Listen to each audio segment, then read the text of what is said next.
Kylian Mbappé visé par une enquête de la police suédoise pour viol et agression sexuelle après son escapade à Stockholm la semaine dernière.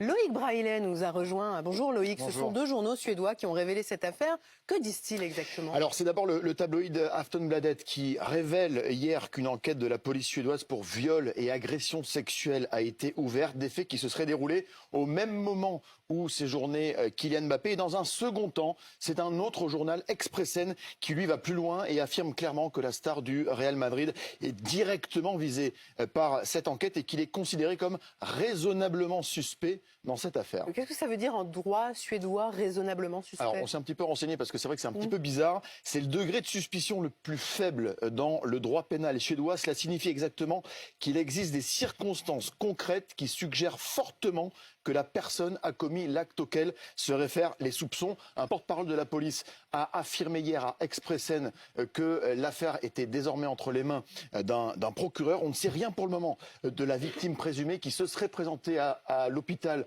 pour faire présenter des éventuelles lésions physiques vendredi, avant de porter plainte le lendemain, samedi, et donc de faire sa déposition à la police suédoise. Ce qui est étonnant, c'est que Kylian Mbappé a immédiatement réagi hier après-midi pour parler de fausses informations. Et de façon très vigoureuse, fake news écrit en majuscule sur ses réseaux sociaux. La star du Real s'est insurgée face à ces allégations et de façon assez étonnante. Il a implicitement visé son ancien club du PSG, sous-entendant un complot en écrivant « ça en devient tellement prévisible, veille d'audience ».